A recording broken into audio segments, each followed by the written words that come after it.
హల్లెలూయా, హల్లెలూయా. మరొకసారి మీకు క్రిస్మస్ శుభాలు, వందనాలు అందరికీ. మరలా వీడియో స్టార్ట్ అయింది కాబట్టి దేవుడు మనలందరినీ ప్రేమించి సమయం మనకు అనుగ్రహించి ప్రభు చూపించిన ప్రేమను బట్టి, వాత్సల్యను బట్టి స్తుతిస్తున్నాను. ఈ రోజున మనము ఈ క్రిస్మస్ పండుగ వాతావరణంలో ఆ దేవాతి దేవుణ్ణి మహింపరుస్తూ సంతోషిస్తున్న సమయం. ఒక ప్రత్యేకమైన సుదినాన్ని బట్టి ప్రభు నేను గణపరుస్తున్నాను, స్తుతిస్తున్నాను. ఈ రోజున మనం ఎంతగా అయితే దేవుణ్ణి స్తుతిస్తూ సంతోషిస్తూ మహింపరుస్తున్నామో, ఆ రోజుల్లో యేసుక్రీస్తు ప్రభువారు లోకంలో జన్మించినప్పుడు ఆ శుభవార్తను తెలుసుకున్న మనుషులు కూడా అంతగానే సంతోషించారు. ఎవరు యేసుక్రీస్తు ప్రభు జన్మదినాన్ని మొదటిగా తెలుసుకున్నారు చెప్పండి? ఎవరు తెలుసుకున్నారు? గొర్రెల కాపరులు, అలాగే జ్ఞానులు. అయితే గొర్రెల కాపరులు, జ్ఞానులు యేసయ్య పుట్టిన ఆ దినాన్ని, సందర్భాన్ని తెలుసుకున్నప్పుడు గొర్రెల కాపరులు యేసుక్రీస్తు ప్రభువును దర్శించారు, జ్ఞానులు యేసుక్రీస్తు ప్రభు వారిని దర్శించారు. ప్రత్యేకించి గమనిస్తే ఆ ఊరిలో, ఆ బెత్లెహేము అనే ప్రాంతంలో లేదా ఆ చుట్టుప్రక్కల ప్రాంతాల్లో ఎంతోమంది గొప్పవారు ఉన్నారు, ఆస్తిపరులు ఉన్నారు, ధనికులు ఉన్నారు, మంచి పేరు ప్రఖ్యాతలు కలిగిన వారు ఉన్నారు, గొప్ప గొప్ప దైవ సేవకులు ఉన్నారు, ప్రార్థనా పరులు ఉన్నారు, ఎంతోమంది ఉన్నారండి. కానీ గొర్రెల కాపరులకు యేసుక్రీస్తు ప్రభు వారి యొక్క జన్మదినము తెలిసినట్లుగా తెలుస్తూ ఉంది.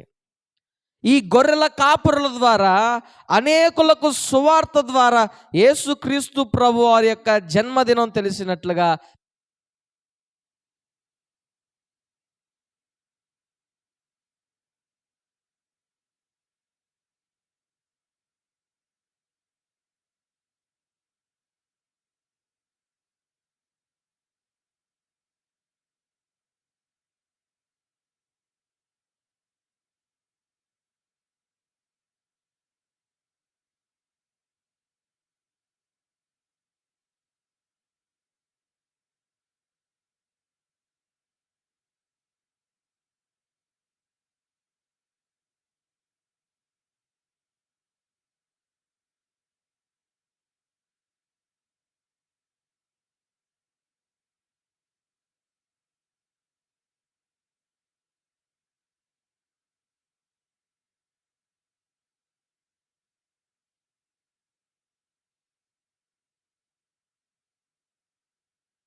లో పనుకొని ఉన్న శిశువును చూచారు. చాలు. విన్నారా? చదవబడిన లేఖనాలు విన్నారా? గొర్రెల కాపురులు ఏం చేశారంటే తొట్టిలో పనుకొని ఉన్న శిశువును చూశారు. ఇప్పుడు జ్ఞానుల గురించి కూడా మనం చూడాలి. మత్తయి సువార్త 2వ అధ్యాయము 10వ వచనాన్ని మీరు చదవాలని మనవి చేస్తున్నాను. 2వ అధ్యాయము 10వ వచనం మత్తయి సువార్త. వారు ఆ నక్షత్రమును చూచి అత్యానందభరితులై ఇంటిలోనికి వచ్చి తల్లి అయిన మరియను. చాలండి, చాలు. ఇక్కడ 2 విషయాలు మనం చూసాం. ఏం చూసామంటే గొర్రెల కాపరులు వచ్చిన దాన్ని చూసాం, జ్ఞానులు వచ్చిన దాన్ని చూసాం. ఈ రెండిట్లో మీరు ఒక తేడాన్ని గమనించాలి. ఏంటి ఆ తేడా అంటే, గొర్రెల కాపరులు యేసుక్రీస్తు ప్రభువును ఎప్పుడు దర్శించారంటే యేసుక్రీస్తు ప్రభు జన్మించగానే చూశారు. అది ఎలా చెప్పగలవు సార్ అంటే, అక్కడ మీరు చదివిన మాటల్లో తొట్టిలో ఉన్న శిశువును చూచి. ఏంటి? తొట్టిలో ఉన్న శిశువును చూచి అని ఉంది. అంటే యేసుక్రీస్తు ప్రభువారు బెత్లెహేములో జన్మించారు, ఎక్కడో దగ్గర జన్మించారు. కానీ ఆయన ఎక్కడ తీసుకెళ్ళి పెట్టారు? పశువుల పాకలో, తొట్టిలో ఆయన పనుకోబెట్టారు. అయితే ఇక్కడ జ్ఞానుల గురించి మనం చదివినప్పుడు ఇంటిలోనికి వచ్చి అని ఉంది. ఏముంది అక్కడ? ఇంటిలోనికి. పశువుల పాకను ఇల్లు అని అనగలమా? అనలేం. అంటే కొన్ని నెలలు వారు ఇల్లు దొరకక పశువుల పాకలోనే ఉన్నారు. దొరికిన తరువాత వారు మరొక ఇంటిలోకి చేరినట్లుగా మనం తెలుస్తుంది. ఆ ఇంటిలోకి చేరిన ఆ కాల వ్యవధిలో జ్ఞానులు చాలా కాలము తర్వాత యేసుక్రీస్తు ప్రభువును దర్శించడం జరిగింది. అది ఎలా జరిగిందో కూడా మీకు నేను ముందు చెప్తాను. అయితే గొర్రెల కాపరులు యేసుక్రీస్తు ప్రభువును దర్శించిన విధానాన్ని మనం చూస్తూ ఉన్నాం. ఆ దేవదూతలు గొర్రెల కాపరుల దగ్గరకు వచ్చి ఆ శుభవార్త చెప్పే క్రమంలో వారు భయపడిపోయినట్లుగా తెలుస్తుంది. అయితే దేవదూతలు అంటారు, భయపడబాకండి, ప్రజలందరికీ కలగబో మహా సంతోషకరమైన సువార్తమానము మీకు తెలియజేస్తున్నాము. దావీదు పట్టణమందు నేడు రక్షకుడు మీ కొరకు జన్మించి ఉన్నాడు, ఆయనే ప్రభు అయిన క్రీస్తు. దానికి ఇదే మీ కానవాలు, ఒక శిశువు పొత్తిగుడ్డలతో చుట్టబడి పశువుల తొట్టిలో పరుండబెట్టడం మీరు చూస్తారు అని ఒక ఆనవాలును, ఒక గుర్తును, కొండ గుర్తు అంటాం కదా, అట్లా ఒక గుర్తును గొర్రెల కాపరులకు దేవదూతలు చెప్పారు. ఎందుకంటే వారు పెద్ద జ్ఞానం లేనివారు, చదువు లేనివారు, వారికి ఏదో ఒక గుర్తుంటే తప్ప వారు తెలుసుకోలేని పరిస్థితి. అయితే ఈ గొర్రెల కాపరులు భయములో అభయాన్ని పొందుకున్నారు, భయపడుతూనే అభయాన్ని పొందుకున్నారు దేవుని వార్త ద్వారా. ఈ జ్ఞానులు యేసుక్రీస్తు ప్రభు వారి యొక్క పుట్టుకను నక్షత్రం ద్వారా తెలుసుకున్నారు, కానీ రావడం అయితే ఆలస్యమైంది. ఎందుకు ఆలస్యమైందంటే మీరు చూడండి, మత్తయి సువార్త 2వ అధ్యాయము 2వ వచనంలో మీరు చూడగలిగితే, యూదుల రాజుగా పుట్టినవాడు ఎక్కడున్నాడు? చాలు. ఇక్కడ జ్ఞానులు ఎవరిని అడుగుతున్నారు? హేరోదు రాజుని అడుగుతూ ఉన్నారు. ఏమని అడుగుతున్నారంటే, యూదుల రాజుగా పుట్టినవాడు ఎక్కడ ఉన్నాడు అంటే, వీరు ఏం చేస్తున్నారో తెలుసా? వెదుకుతా ఉన్నారు, రీసెర్చ్ చేస్తూ ఉన్నారు, సెర్చ్ చేస్తూ ఉన్నారు. అంటే ఆ నక్షత్రం కనిపించింది వారికి, ఒక రక్షకుడు ఈ లోకంలో పుట్టాడని. కానీ ఎక్కడ పుట్టాడో చెప్పండి, ఎక్కడ పుట్టాడో మాత్రం వారికి తెలియదు, ఎక్కడ పుట్టాడో తెలియదు. అప్పుడు ఆ హేరోదు రాజుకు కూడా తెలియని పరిస్థితి జ్ఞానుల ద్వారా తెలిస్తే, అప్పుడు శాస్త్రులను, పెద్దలను, వాళ్ళందరినీ పిలిపిస్తే అప్పుడు వారు చెప్తారు, చదువుతారు ఆ కింద వచనాల్లో, యోదయ దేశపు బెత్లెహేమా, చదవండి.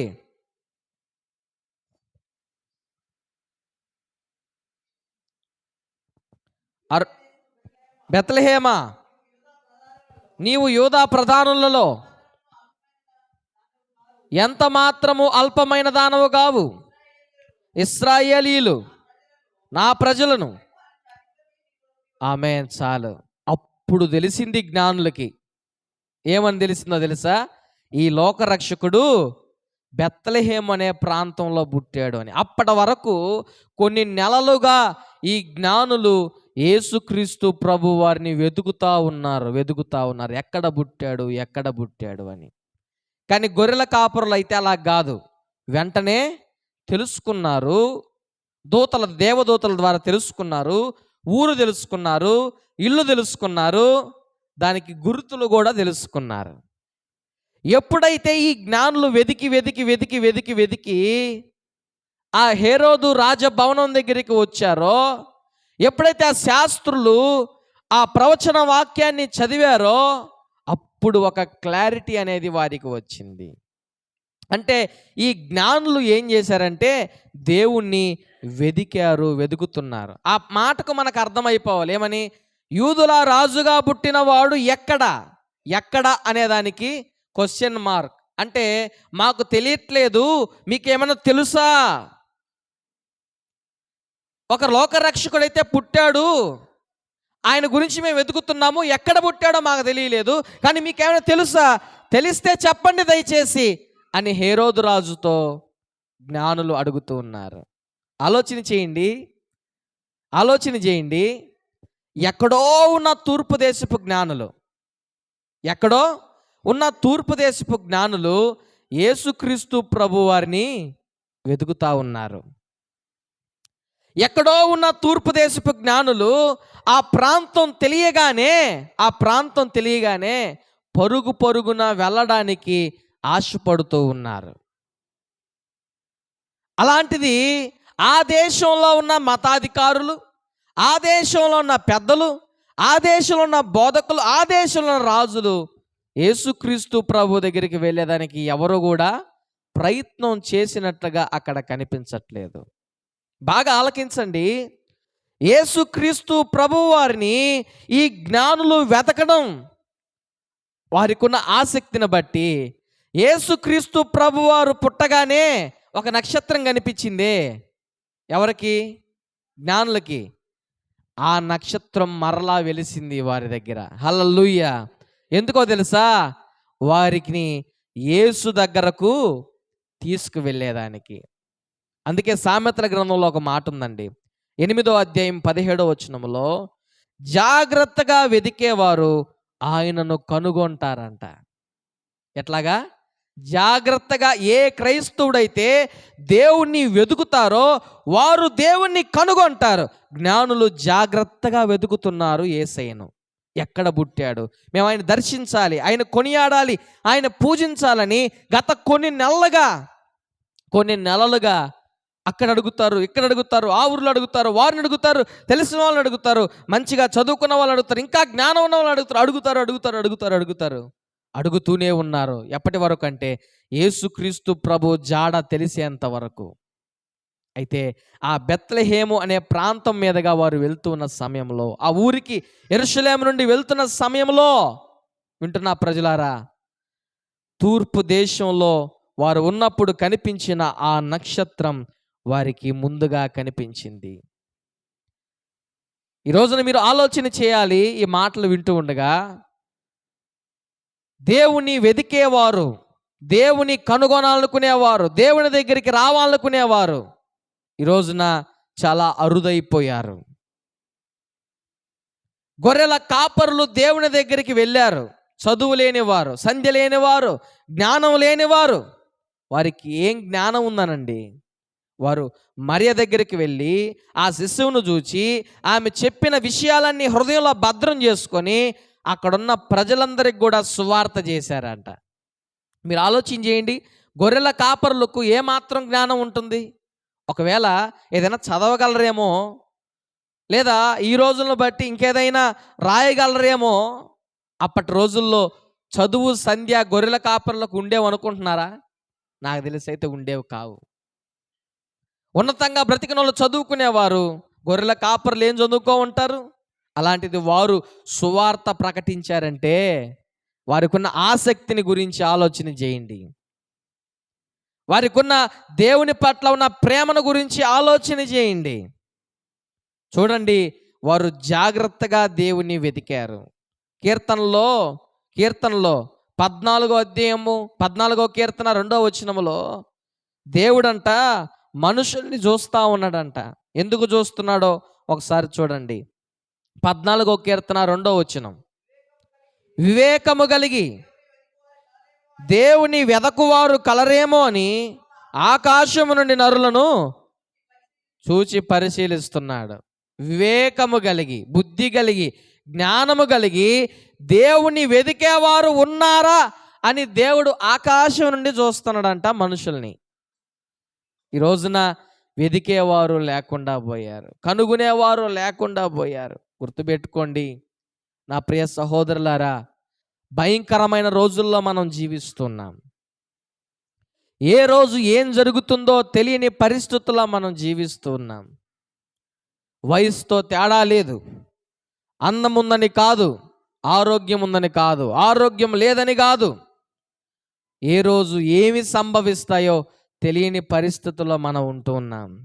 అయితే ఇలాంటి పరిస్థితుల్లో ఉన్న మనం ఏం చేయాలో తెలుసా?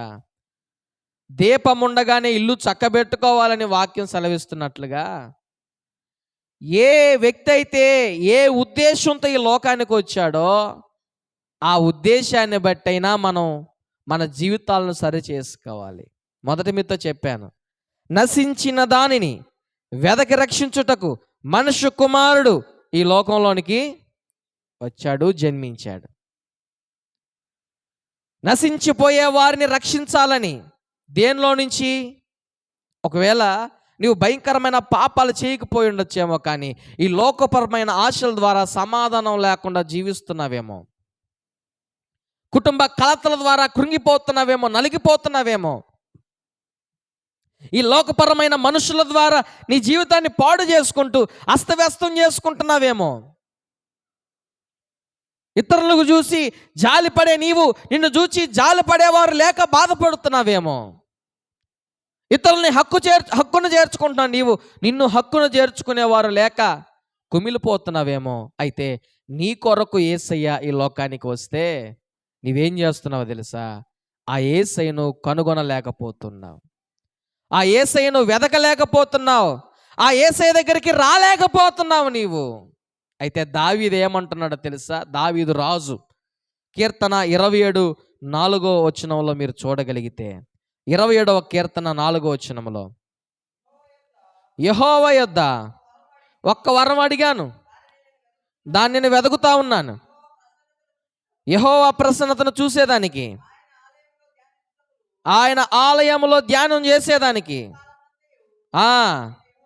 దావీదంట వెతుకుతా ఉన్నాడంటండి. దావీదు ఏం చేస్తున్నాడంట?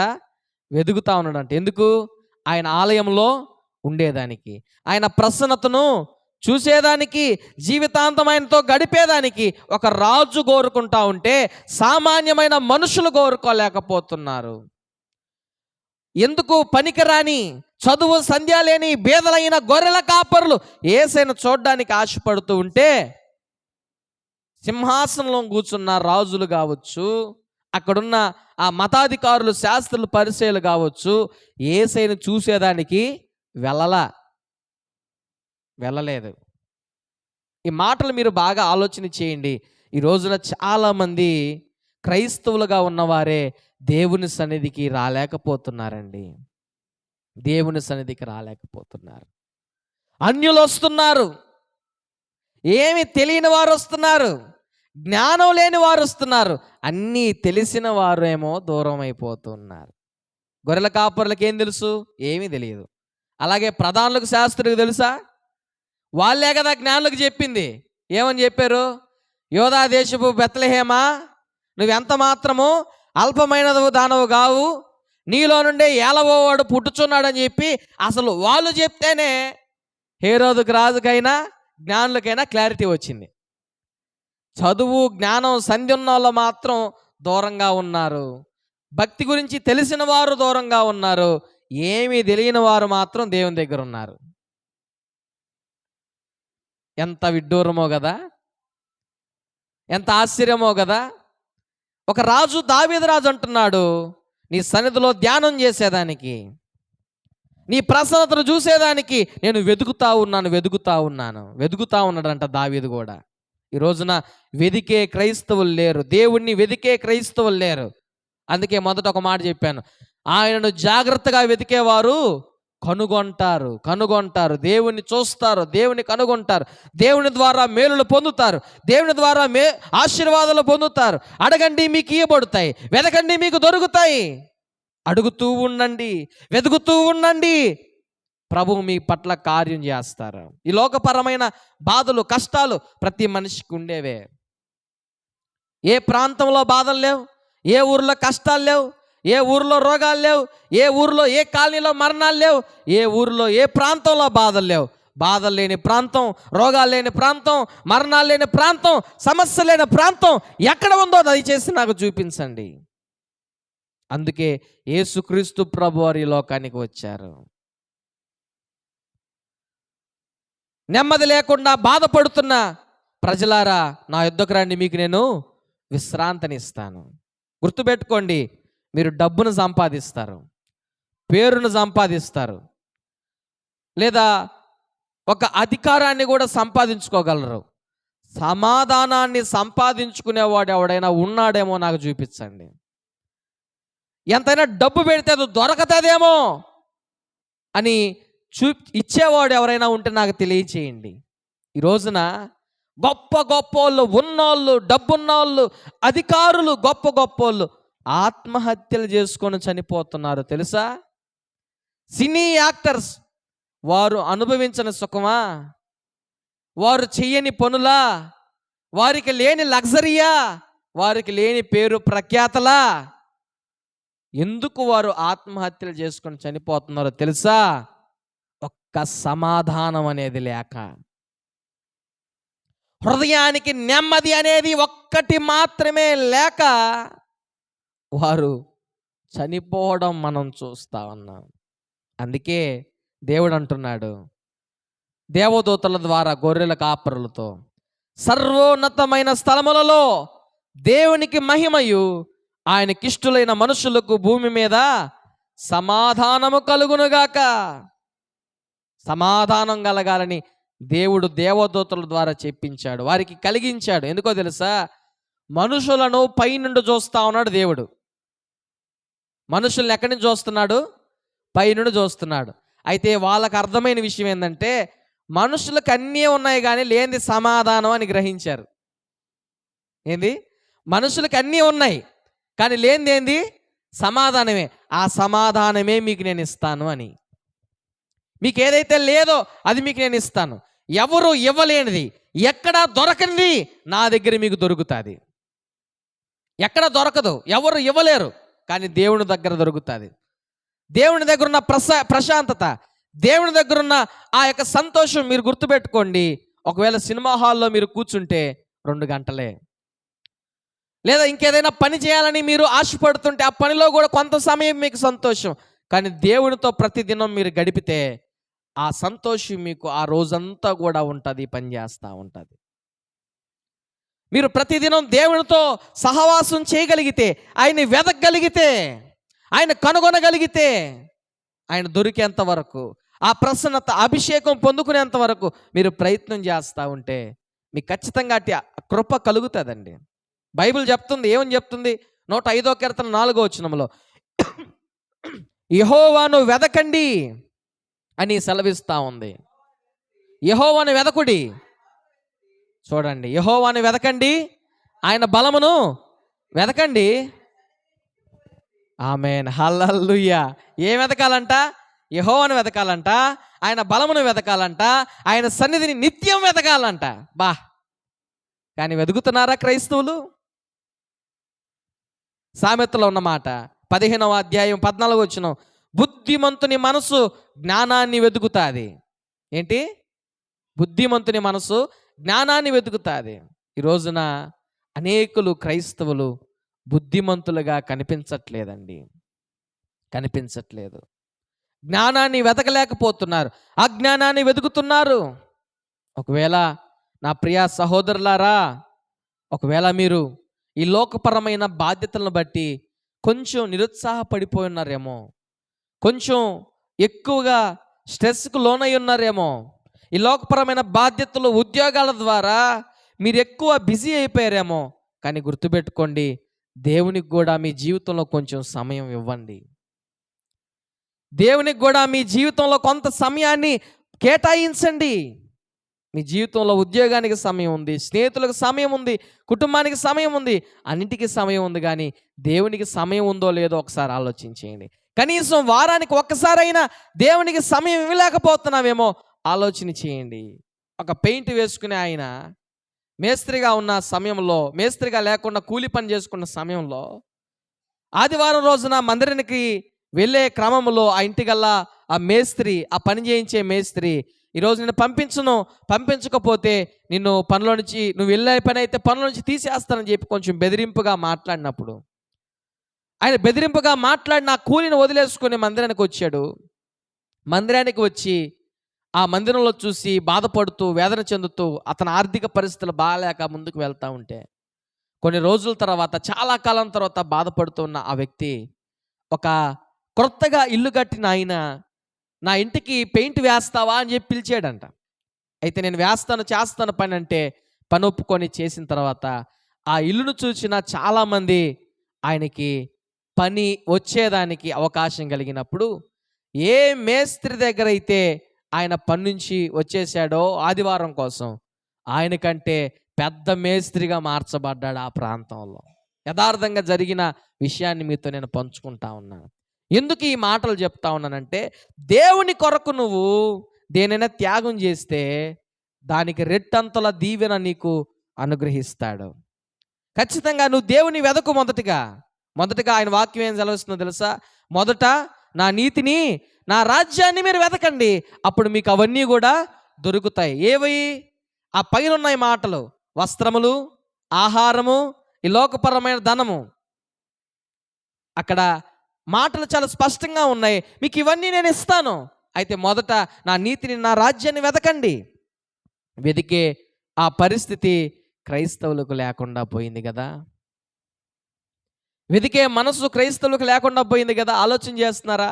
ఈ ప్రసంగం యొక్క ఉద్దేశం మీరు గమనిస్తున్నారా? ఆ బెత్లెహేము ప్రాంతంలో ఎవరికీ తెలియని విషయం గొర్రెల కాపరులకు తెలిసే. పెద్దవాళ్ళకి తెలియని విషయం అక్కడెక్కడో ఉన్న తూర్పు దేశపు జ్ఞానులకు తెలిసే. అయితే ఈ జ్ఞానుల గురించి బైబిల్లో ఇంకో మాట కూడా ఉందండి. వీటి గురించి ముందుగానే పాత నిబంధనలోనే చెప్పబడింది. అదొకటి చదువుతారా? నేను ముందుకెళ్ళిపోతాను, ముగించేస్తాను. 1వ రాజులు 4వ అధ్యాయము 30వ వచనాన్ని మీరు చదవాలి. 1వ రాజులు 4వ అధ్యాయము 30వ వచనం దయచేసి చదవండి. 1వ రాజులు 4వ అధ్యాయం 30వ వచనం. గనుక సొలొమోనుకు కలిగిన జ్ఞానము తూర్పు దేశస్థుల జ్ఞానము కంటెను, ఐగుప్తీల జ్ఞానము కంటెను చాలండి. ఇక్కడ ఒక మాట మీరు చూడొచ్చు.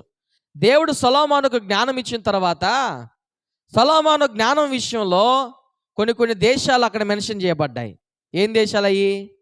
తూర్పు దేశంలో ఉన్న జ్ఞానం కలిగిన వారి గురించి, ఐగుప్తీల జ్ఞానం కలిగిన. అంటే దాన్ని బట్టి మనకి ఏం అర్థం చేసుకోవాలంటే, ఆల్రెడీ తూర్పు దేశంలో ఉన్న మనుషులు జ్ఞానం కలిగిన వారు, చదువులో శాస్త్రపరంగా కొంచెం మంచి మేధావులు అని ఆ వచనం ద్వారా మనకు తెలుస్తూ ఉంది. అంటే సొలొమోను కంటే జ్ఞానం కలిగిన వారు అని కాదు, సొలొమోనుకు దేవుడే జ్ఞానం ఇచ్చాడు, అందుకని గొప్ప జ్ఞానవంతుడు అయ్యాడు. కానీ దానికి ముందే ఈ చదువు పరంగా, ఈ లోకపరంగా, శాస్త్రపరంగా, సైన్స్ పరంగా ఆ దేశంలో, తూర్పు దేశంలో ఉన్న ఆ మనుషులు మంచి జ్ఞానాన్ని సంపాదించుకో ఉన్నారు. లేదా అంటే జ్ఞానం లేకపోతే ఒక నక్షత్రం పుట్టంగానే ఈ నక్షత్రం ఒక రక్షకుడికి సూచన ఎట్ట తెలుసుకున్నారు? మనకు కూడా చాలా నక్షత్రాలు కనిపిస్తాయి. ఏదైనా పెద్ద నక్షత్రం కనిపిస్తే ఉరి జుడ్రే పెద్ద నక్షత్రం అని చెప్పుకుంటాం, కానీ ఎవడైనా పుట్టాడని చెప్తామా? లేకపోతే ఇంకేదైనా గ్రహం అని చెప్తామా? లేకపోతే ఇంకేదైనా జరుగుతుందని చెప్పగలమా? లేకపోతే ఆ నక్షత్రం ఏమన్నా ఇంకేదైనా చేయగలదని చెప్పగలమా? పలానా నక్షత్రం అని చెప్పలేం.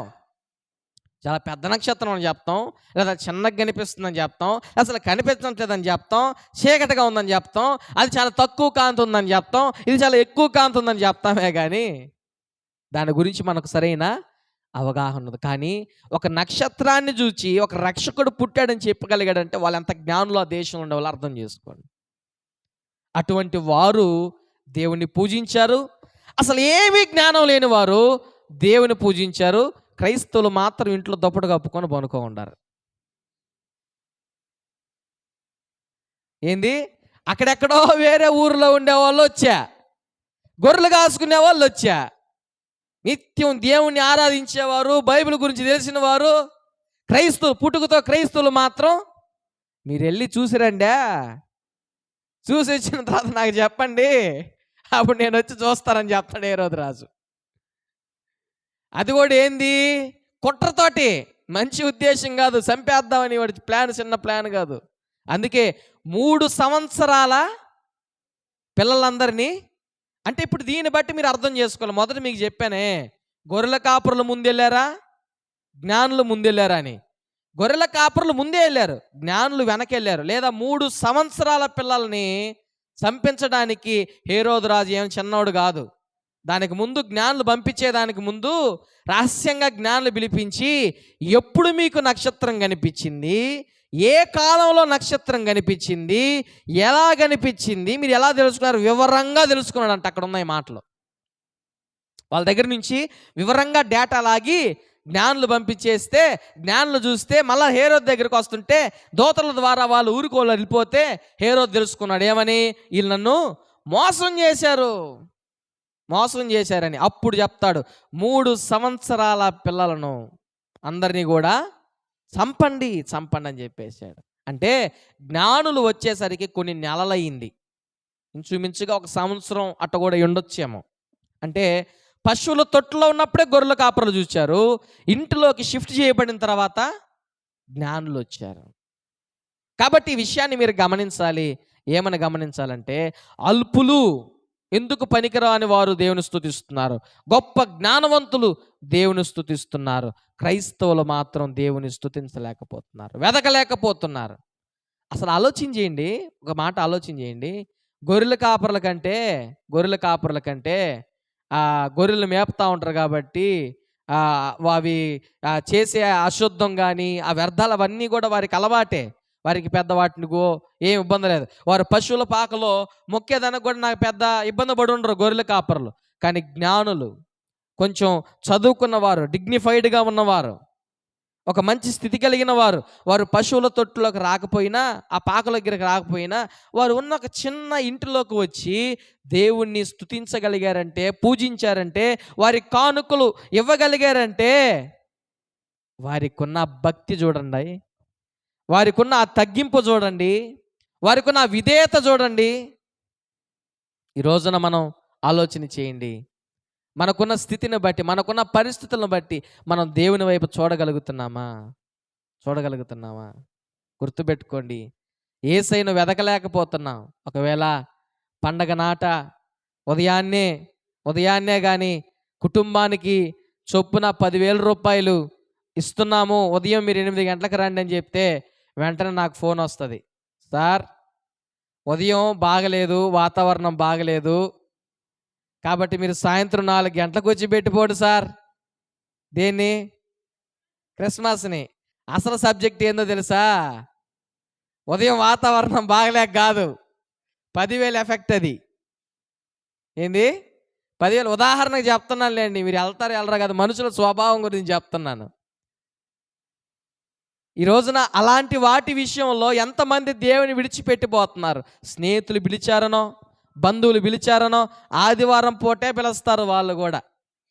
స్నేహితులైనా, బంధువులైనా, ఏదైనా పనులు పడినా, ఏది పడినా సరే మీరు కానీ గుర్తుపెట్టుకోండి, క్రిస్మస్ శుభదినాన మీతో వాక్యం చెప్తున్నాను, దేవుని కొరకు మీరు విడిచిపెట్టి దేవుని వెతకగలిగితే మీరు కోల్పోయిన దానికంటే రెట్టింపు దీవెనలు పొందుకుంటారో చెప్తున్నాను. విశ్వాసంతో పలుకుతున్నాను ఈ మాట. నేను కోల్పోయిన దానికంటే రెట్టింపు ఆశీర్వాదం మీ కుటుంబంలో కలుగుతుంది. దేవుడు మీకు ఇస్తాడు, అట్టి జ్ఞానం ఇస్తాడు. గొర్రెల కాపరులకు దేవుడు ఇచ్చాడు జ్ఞానం, మీకు దేవుడు జ్ఞానం ఇస్తాడు, నడిపించగలిగే శక్తి ఇస్తాడు, సంతోషించగలిగే ఆ స్థితిని ప్రభువు మీకు అనుగ్రహిస్తాడు, తిరిగి అనుగ్రహిస్తాడు. కోల్పోయిన దానికంటే రెట్టింపు దీవెనలు మీరు పొందుకుంటారు. కాబట్టి మీరు ఆలోచించేయండి, యెహోవాను వెదకండి, యెహోవా బలాన్ని వెదకండి, యెహోవా సన్నిధిని నిత్యము వెదకండి. అలాగ వెతికితే మీ హృదయాల్లో గొప్ప మేలు పొందుకుంటారు. అలాగే ఎవరు వెతికారు? జ్ఞానులు వెతికారు. గొర్రెల కాపరులు కూడా వెతుక్కుంటూ పోయారు. ఏదైనా మనకు ఒక అడ్రస్ చెప్తే డైరెక్ట్గా వెళ్ళిపోం కదా, డైరెక్ట్గా వెళ్ళిపోతామా? ఆ చెప్పిన అడ్రస్కి 2-3 దగ్గరలు అడుగుతాం ఖచ్చితంగా. అయ్యా పలానా పశువుల పాక ఎక్కడుంది, అది ఎక్కడుంది, ఇట్లా కొంచెం అడుగుతాం, అడిగి వెళ్తాం. అలాగే ఈరోజున మనం కూడా కొన్ని పరిస్థితుల్లో అడగడంలో కష్టమైపోయి ఉండొచ్చేమో, మనకు విసుకైపోయి ఉండొచ్చేమో. కానీ విసుకక నిత్యము ప్రార్థించండి దేవుని వాక్యం సెలవిస్తుంది. విశ్వాసంతో ప్రార్థించండి దేవుని వాక్యం సెలవిస్తుంది. మీరు అడగండి. మీరు అనుకోవచ్చు, నేను ప్రార్థన చేస్తున్నాను సార్, నాకెందుకు ఇది జరగట్లేదు అని మీరు అడుగుతూ ఉంటే ఆలోచించేయండి. ప్రార్థన చేయడమే కాదు, దేవుని మాటకు లోబడి ప్రార్థన చేస్తే దానికి ప్రతిఫలం దొరుకుతుంది.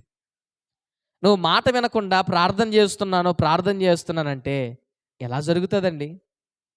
నువ్వు ఇంట్లో చేరి కూడా ప్రార్థన చేసుకోవచ్చు. ఇంట్లో చేరి కూడా ప్రార్థన చేసుకోవచ్చు. లేదా ఇంట్లో చేరి కూడా ఏదో ఒక ఛానల్ పెడితే వాక్యం కూడా వినొచ్చు. ఇంకా అట్లాంటప్పుడు గుడి దేనికి, పాస్టర్ ఎందుకు గుడిలో? నువ్వు ఇంట్లో ప్రార్థన చేసుకునే పని అయితే, నువ్వు ఇంట్లో టీవీలో చేరి వాక్యం వినే పని అయితే, ఈ గుడి దేనికి, ఈ పాస్టర్ ఎందుకు? ఇప్పుడు మీరు తెచ్చిన పలహారాలు ఎవరికి చెప్పండి? చెయ్యాలి. దేవుని సన్నిధిని వెతకాలి, నిత్యం వెతకాలి. ఒక రాజు దావీదు వాళ్ళందరికీ తెలియక పిచ్చి బట్టి కట్టించారండి అంత మందిరాలు. సొలొమోనుకి ఏం జ్ఞానం లేకుండా పెద్ద మందిరం కట్టించాడా? షేబా దేశపు రాణి చుట్టుప్రక్కల దేశాలలో వచ్చి ఆ మందిరాలు చూశారంటే, ఆ జ్ఞానాన్ని చూడగలిగారంటే ఎంత ప్రత్యేకత చూడండి. అదే చెప్తున్నాను మొదటి నుంచి ఏంటంటే, అందరూ వస్తున్నారు గుళ్ళకి, ఒక్క కిస్మిస్ క్రైస్తువులు తప్ప, పాయసం వేసుకునే కిస్మిస్ క్రైస్తువులు తప్ప అందరూ వస్తున్నారు. అందరూ వస్తున్నారు, గుర్తుపెట్టుకోండి. ఈరోజు కానీ ఖచ్చితంగా నాకు ఒకటి అర్థమైంది, ఇంకోటి అర్థమైంది. ఏం తెలుసా? ఈరోజు కానీ ఒక మంచి దమ్ బిర్యానీ కానీ చేసిన ఇంకొక 50 మంది ఎక్స్ట్రా వచ్చి ఉండేవాళ్ళం. అది మిస్ అయింది. దమ్ బిర్యానీ మిస్ అయింది, కేక్ మిస్ అయింది.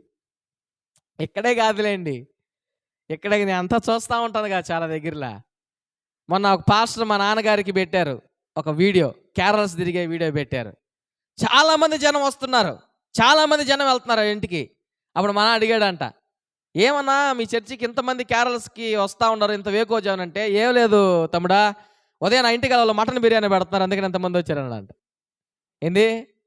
మటన్ బిర్యానీ కోసం అంతమంది రాలేదంట అప్పుడు దా క్యారల్స్కి. మటన్ బిర్యానీ చూసా అంత ఎఫెక్ట్ చేసిందా? నిజమేనండి.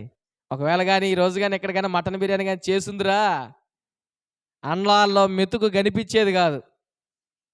ఒక దగ్గర పెళ్ళికి వెళ్తే పెళ్ళిలో ముక్కలు తక్కువ పడ్డాయంట, అండాలు ఇసిరేసుకొని కొట్టుకున్నారు. వెళ్ళిన వాళ్ళకి ఏం లేదు అన్నం. అడ చేస్తారు కొంతమంది, ఉండేది 100 మంది. ఆ 100 మందిలో దూరేవాళ్ళు, ప్లేట్లు ఇరిసేవాళ్ళు, ఇసుక్కునేవాళ్ళు, సనుక్కునేవాళ్ళు. అబ్బా, వాళ్ళ ఆతృత ఎట్టుంటుందో తెలుసా? ఆ మొక్కలు ఎక్కడ అయిపోతాయో అన్న తపన వారిని నిలవనీదు. మళ్ళా ఇంట్లో వండుకుంటానే ఉంటాం, తింటానే ఉంటాం. కానీ ఆ ఒక్కరొంత సమయం ఆగలేక ఏం చేస్తాం తెలుసా?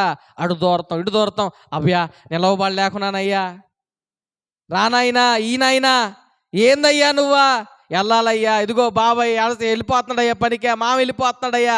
ఎన్ని మాటలు వస్తాయో. అంత తపన, అంత ఆతృత గుడికి వచ్చే దాంట్లో ఉంది నీకా?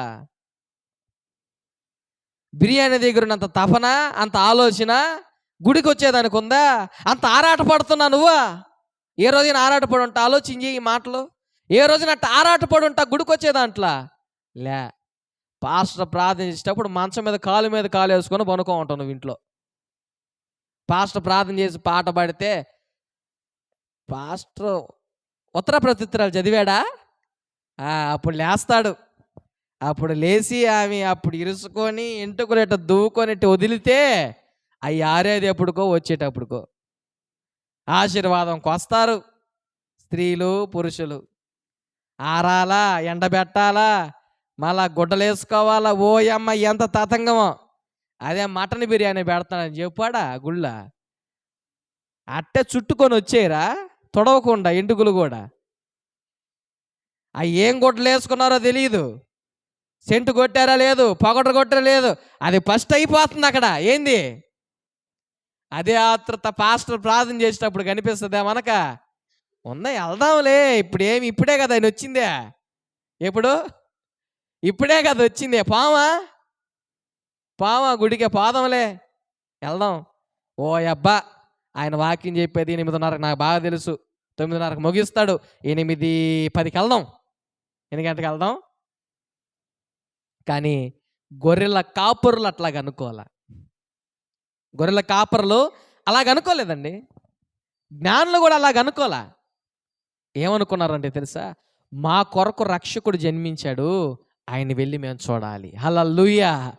ఆయన వెళ్ళి మేము చూడాలి, ఆయన దగ్గరికి మేము వెళ్ళాలి. బా, ఆ ఆశ చూసారా? ఆ ఆశ ప్రతి క్రైస్తవుల్లో ఉండాలండి. ప్రతి క్రైస్తవుల్లోకి రావాలండి. నీకు చదువు ఉందో, జ్ఞానం ఉందో, సంధి లేదో, ఏం లేదో నాకు తెలియదు. నువ్వు కానీ దేవుని వెదకాలను ఆశపడుతుంటే అన్నీ దేవుడు నీకు ఇస్తాడు. అన్నీ ఇస్తాడు నీకు. ఏమి లేదు అది నీకు దేవుడు ఇస్తాడు. జ్ఞానులు వచ్చారు, గొర్రెల కాపర్లు వచ్చారు. మరి మనం వస్తున్నామా దేవుని దగ్గరికి, అలా వెతుకుతున్నామా అని ఒక ప్రశ్న వేసుకుందాం, ప్రార్థన చేసుకుందాం, తల్ల వంచి కళ్ళు మూసుకుందాం. ప్రభు మనతో మాట్లాడిన